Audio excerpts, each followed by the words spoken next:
Mesdames, Messieurs, merci de votre fidélité et confiance à Canal Congo Télévision. Bienvenue à votre émission Zoom. Un seul invité ce soir, Philippe Kazadi. Philippe Kazadi est secrétaire national en charge de la communication de l'Alliance des démocrates pour le progrès. Ce parti politique cher à Christophe Lutundola. Bonsoir et bienvenue. Bonsoir et merci de m'avoir invité. Avec Philippe Kazadi, nous aurons à scruter les différents sujets qui défrayent la chronique en République démocratique du Congo. Tout d'abord, c'est information, Moïse Katumbi Tchapoué, président de l'Ensemble pour la République, vient de déclarer sa candidature à la présidentielle de 2023 et quitte officiellement l'union sacrée de la nation. Moïse Katumbi avance comme raison la mégestion ou une gestion calamiteuse au sein de l'union sacrée. Les pays est en danger à cause de l'union sacrée. Philippe Kazadi, partagez-vous cet avis de Moïse Katumbi Tchapoué? Bon, c'est un avis que personnellement je ne pourrais partager, simplement parce que il a avancé les raisons pour lesquelles il voulait quitter l'Union sacrée, sans apporter la moindre preuve des allégations portées contre l'Union sacrée. D'ailleurs, il fallait peut-être dire que Moïse Katumbi aurait mieux fait de partir sans chercher à accuser l'Union sacrée, parce que en politique, les alliances se font et se défont librement. Donc à partir du moment où vous vous sentez lésé dans une organisation politique, dans une alliance politique, vous pouvez librement partir, sans forcément vouloir accuser l'autre camp. Jouir aussi de sa liberté, c'est normal. On savait depuis longtemps que Moïse Katumbi sera candidat ou allait présenter sa candidature à l'élection présidentielle 2023.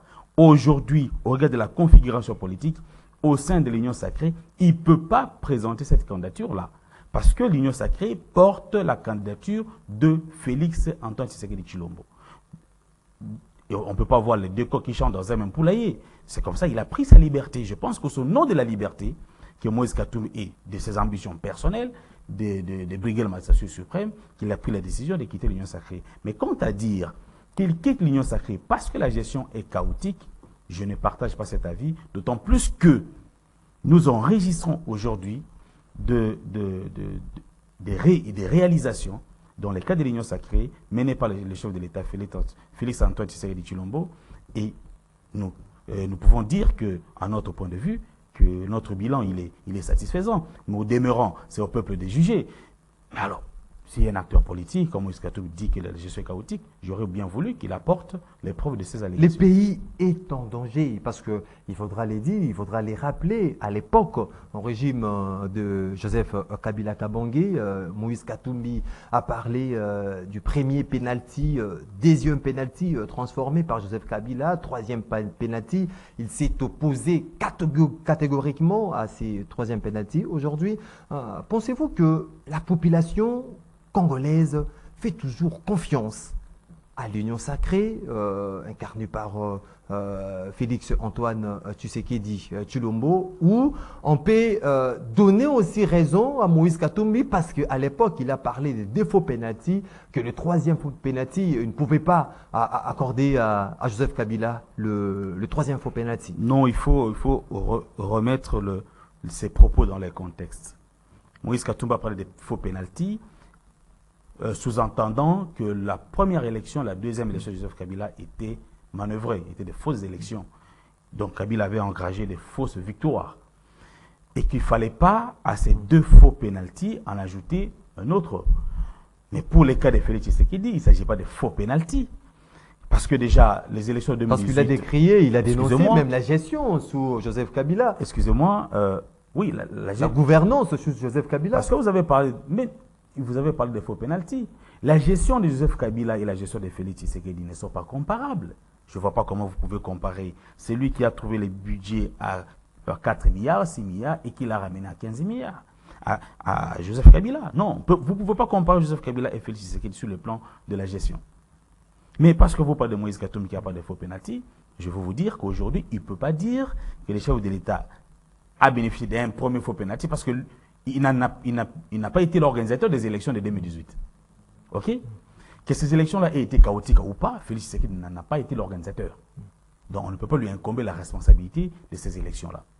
Mais les élections de 2023, aujourd'hui, la centrale électorale est en train de rassurer toutes les parties prenantes, le parti politique, associations et personnalités qui veulent concourir aux élections, sur la tenue des élections crédibles en 2023. Ok? Donc à partir de ces moments-là, on peut voir à l'issue de ces élections s'il y aura contestation ou pas, si la CENI va bien faire son travail ou pas. Mais au moins, au stade actuel, on est plus ou moins rassuré qu'il n'y a pas d'interférence politique au niveau de la centrale électorale pour les guider sur la manière d'organiser les élections. Mais Moïse Katumbi, je le répète, s'il a des allégations à porter contre le gouvernement, il faut en apporter la preuve. Moi, je vous dis aujourd'hui que le programme, les méga programmes de la gratuité de l'enseignement, qui coûte plus d'1 milliard l'an à l'État congolais, c'est un programme faramineux et que peut-être lui-même, s'il est au pouvoir, il ne saura peut-être pas l'appliquer. Donc, dire que la gestion est chaotique, c'est une lecture, à mon avis, hasardeuse et puis politicienne, justement parce qu'on veut suyer l'image de celui qui est aux affaires. Mais il pouvait bien partir, il pouvait bien postuler sans forcément jeter l'anathème sur le président de la République. Mais on comprend, c'est de bonne guerre. Lui, il s'est dit qu'il faut noircir l'image de Tshisekedi pour que lui gagne l'élection présidentielle. Mais c'est au peuple de juger. Est-ce que vous pouvez éclairer un peu les ondes d'ombre qui planent encore dans les chefs de Congolaises et Congolais par rapport à la position aujourd'hui d'Alliance les démocrates pour les progrès? C'est parti cher à Christophe Lutundula.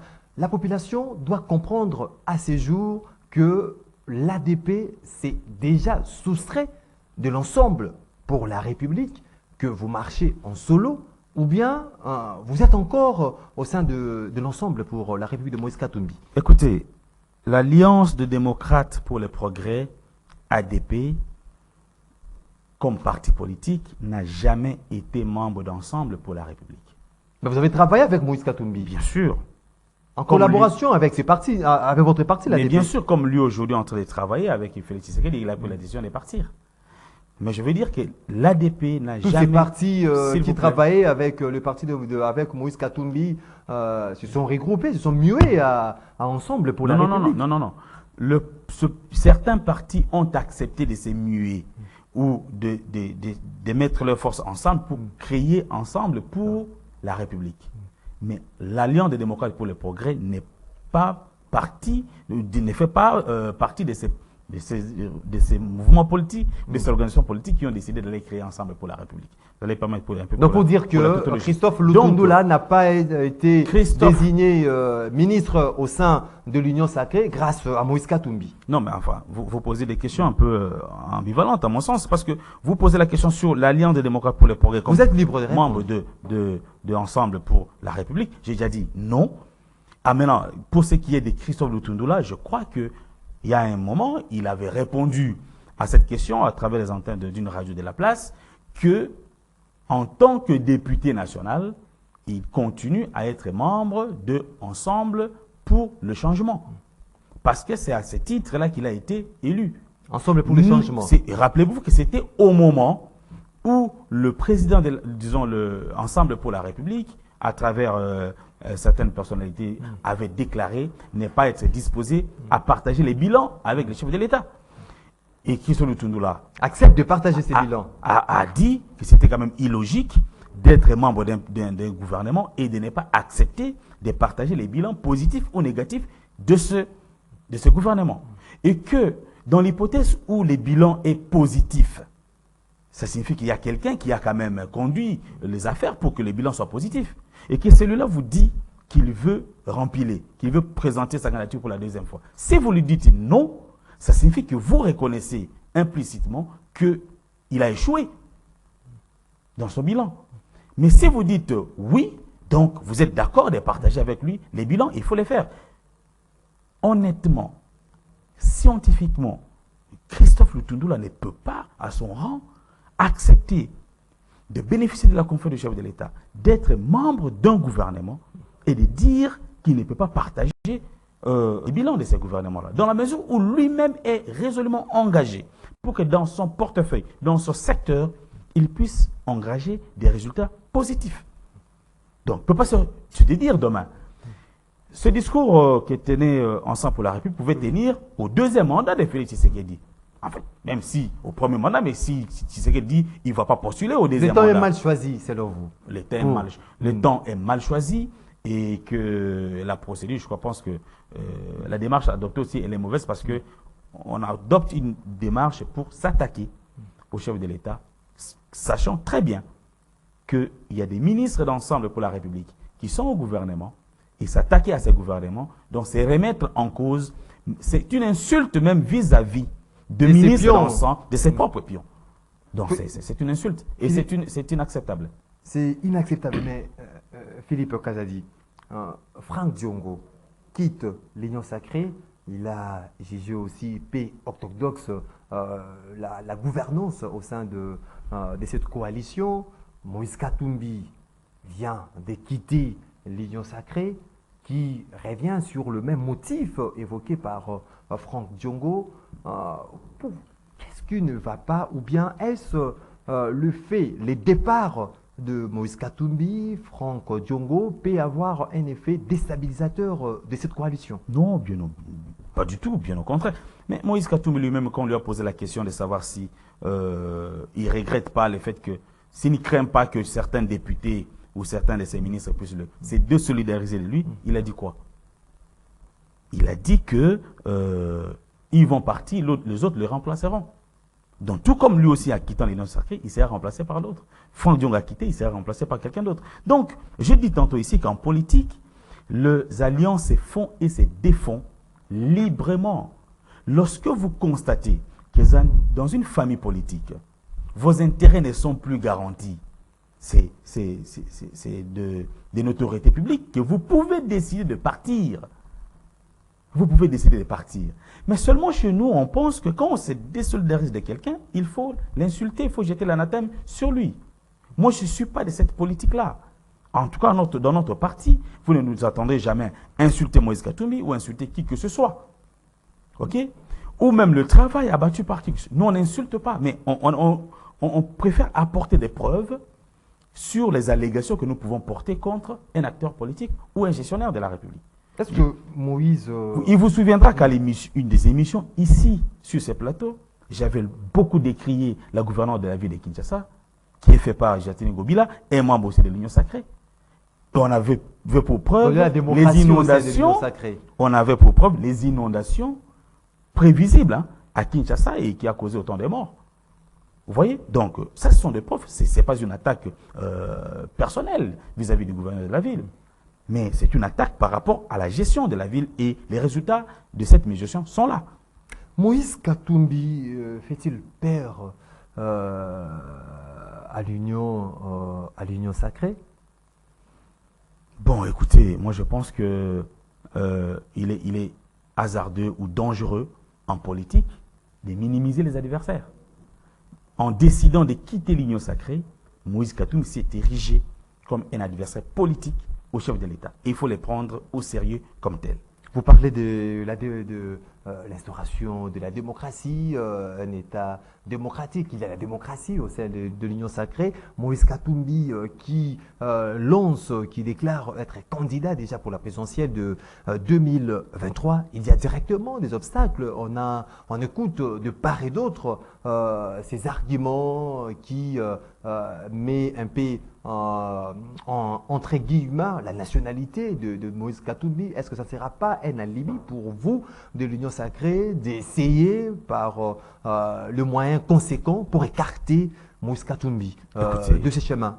Écoutez, monsieur le journaliste, le président de la République, Félix Tshisekedi, s'est exprimé longuement sur cette question de la nationalité de Moïse Katumbi et je ne le vois pas. Je ne le vois pas, en tout cas lui, orchestrer un écartement de Moïse Katumbi de la course présidentielle. Il sera battu dans les urnes. Moi, je rêve ça, qu'il soit battu dans les urnes.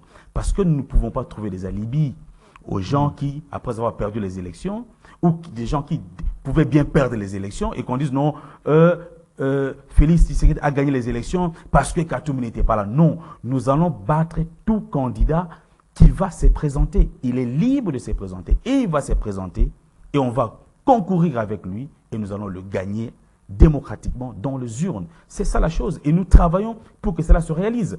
Pour moi, je ne pense pas qu'il soit bon que les adversaires politiques soient gênés par des mécanismes judiciaires, quoi que ce soit. Non, ça n'a pas de sens parce que là, nous ne respecterions pas le peuple qui est au demeurant le dernier décideur, le dernier donneur du pouvoir. On risque le peuple qui donne le pouvoir et donc c'est à lui de faire le choix.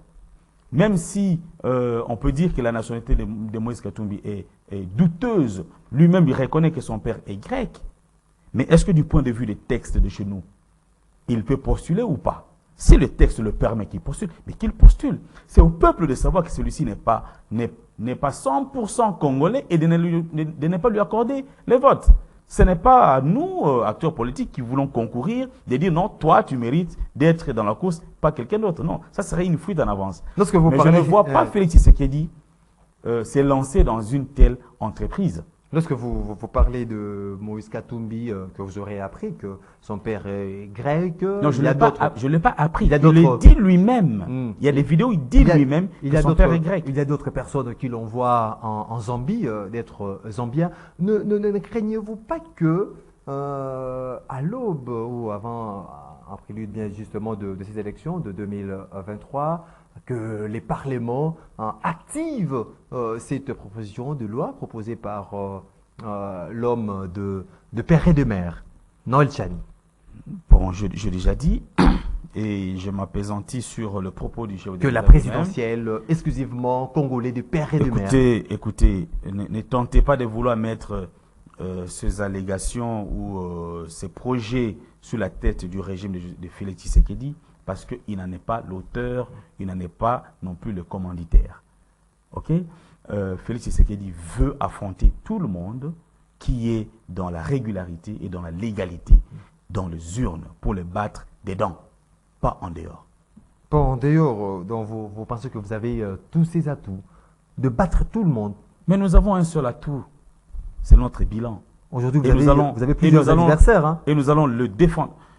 Vous avez Moïse Katumbi, vous avez Martin Fayoulou, vous avez Mozito, vous avez Matata Pogno, 2 345 000 plusieurs potentiels adversaires de Félix Tshisekedi en 2023. Est-ce que vous allez en sortir? La RDC, c'est quand même 2 345 000 km² et plus de 100 millions d'habitants. Donc, c'est tout à fait normal que les candidatures puissent germer comme des champignons. Mais il y a des candidatures sérieuses, il y a des candidatures pour rire. Ok?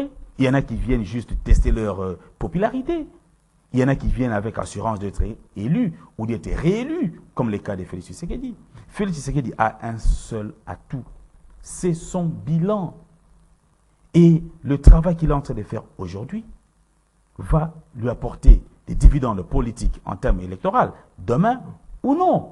Donc c'est au peuple de juger, mais nous, tout ce que nous avons à faire, c'est de travailler dur au sein des institutions pour apporter satisfaction aux problèmes de la population. Et c'est ça que nous sommes vertueux à le faire. Si on vous demanderait, Philippe Kazadi, parce que vous avez devant vous, hein, donc derrière moi, il y a Moïse Katumbi derrière vous. Moi aussi, je vois Moïse Katumbi. J'aurais aussi bien voulu voir aussi le chef de l'État, Félix Tshisekedi. Si on vous demandait de dire un mot aujourd'hui par rapport à ces contextes, par rapport à cette sortie de Moïse Katumbi, qu'est-ce que vous pourriez le conseiller? Et dire à Moïse Katumbi? Oui, Moïse Katumbi, qui est devant vous, derrière moi. Bonne chance. Quelle bonne chance. Bonne chance, qu'il se batte comme tous les autres politiques, parce que je sais là, il est dans cette démarche-là, il est en train de se battre. Ok? Il se bat pour être candidat, il se bat pour être élu. C'est le peuple qui va juger en définitive. Mais tout ce que je peux lui dire, c'est bonne chance. Parce que moi, je ne suis pas de son parti politique, je ne partage pas ses ambitions, je partage plutôt les ambitions du chef de l'État pour qui nous travaillons afin de lui donner une majorité confortable et homogène après les élections de 2023. Voilà. Le chef de l'État est là. Là, c'est Félix Tshisekedi. Félix Tshisekedi. Félix Tshisekedi, Moïse Katumbi de côté. Et bien sûr. Ça Oui, ne me pose aucun problème. Hein. Moïse Katumbi, n'est-il pas, comme certains prétendent, que Moïse Katumbi est l'homme providentiel pour ces pays? Pour les militants de son parti, oui. Mais je pense qu'il n'y a pas d'homme providentiel sur cette terre. Ça veut dire qu'il n'y a pas d'homme indispensable. Moïse Katumbi est un être humain qui peut se réveiller un bon matin et le bon Dieu décide de le rappeler auprès de lui. Donc le Congo va s'arrêter? Ou on va attendre que quelqu'un d'autre puisse naître? Non. Tout le monde passera. Personne n'est indispensable. Donc, Mais attendez, monsieur Maxime, si il faut prendre déjà de grandes personnalités politiques de notre pays comme des hommes providentiels, ça veut dire qu'ils ne passeront pas. Et moi, je fais quoi? Je n'ai pas l'ambition d'émerger, moi. Je n'ai pas l'ambition d'être candidat président de la République demain aussi.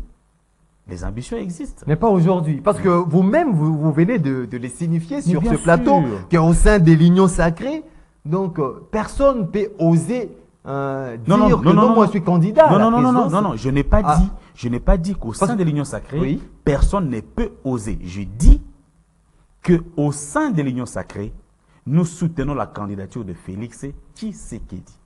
Et c'est lui qui Dans les estime... systèmes, Excusez-moi. les systèmes qui est l'Union sacrée, Excusez-moi. donc tout membre au sein de ces systèmes, Excusez-moi de finir mon idée. soutient.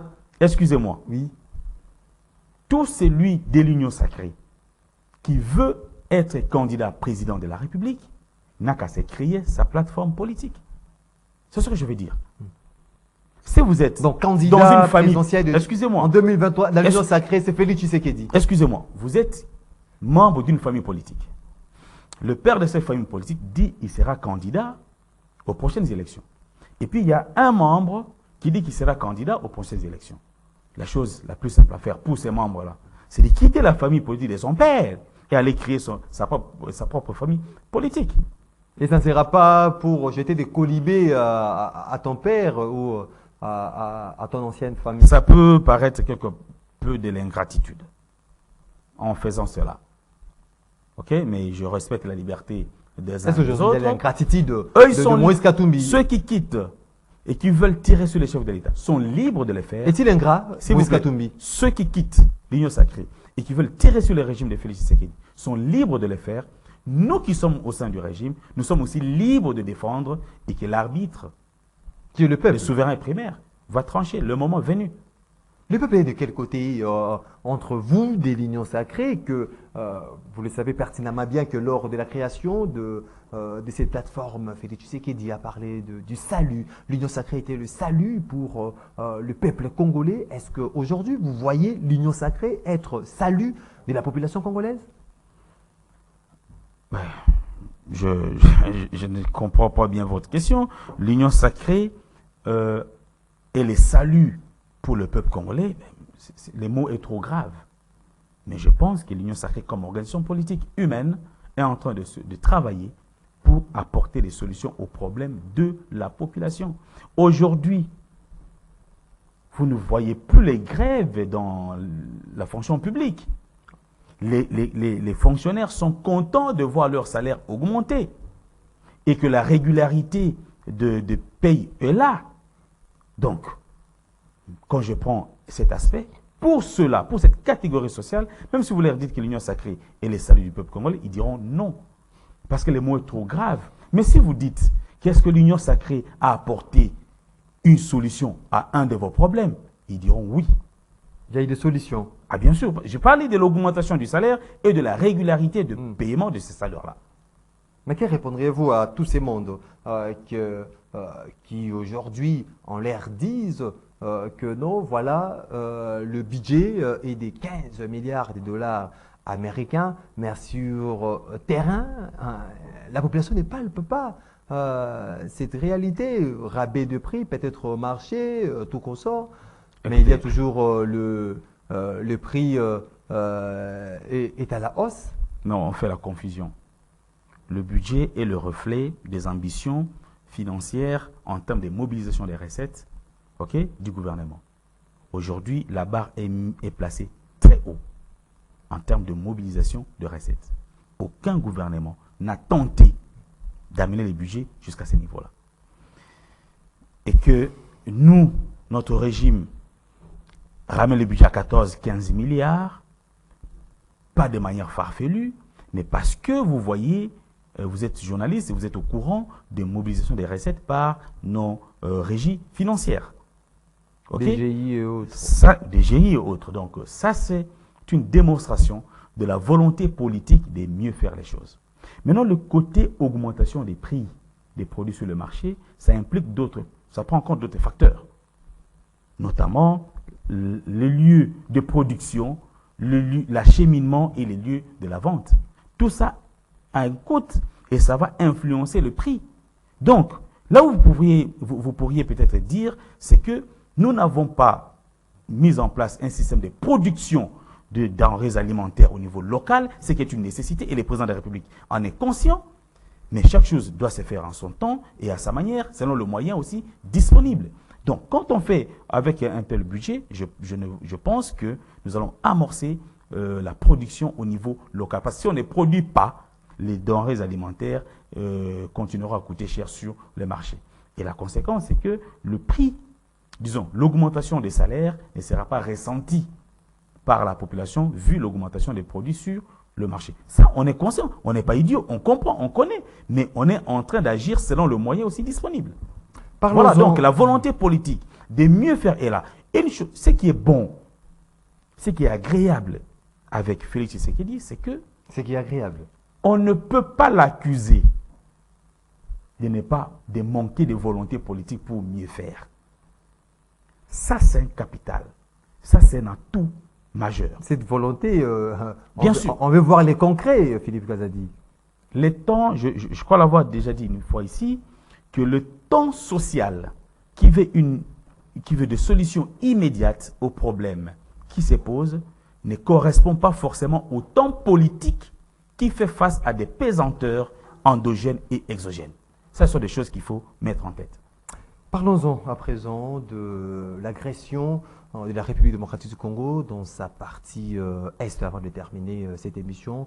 On se dirige-t-il pas vers une solution diplomatique, en même temps militaire, Philippe Kazadi, parce qu'il faudra les dire au niveau du sommet de Washington, USA, Afrique, le chef de l'État a obtenu auprès du secrétaire d'État de Joe Biden, secrétaire d'État américain, ont rappelé à Paul Kagame, le président rwandais, de retirer ses troupes sur les sols congolais, mais également de se conformer même aux accords de Luanda et celui de Kenya. Pensez-vous qu'on peut trouver déjà solution sur cet aspect diplomatique? Bien sûr, nous l'avons toujours dit ici. Malgré que la population est sceptique. Nous avons toujours dit ici que sur le plan diplomatique, le chef de l'État ainsi que le ministre des Affaires étrangères, Christophe Lutundula, sont résolument engagés pour faire attendre la voix de la RDC. Et aujourd'hui, nous sommes à la phase d'exiger des sanctions contre le gouvernement rwandais qui se comporte comme au XVIIIe ou au XVIe siècle. Aujourd'hui, c'est devenu inacceptable, c'est intolérable que l'intégrité territoriale et la souveraineté d'un État soient mises en cause, soient entamées par un autre État.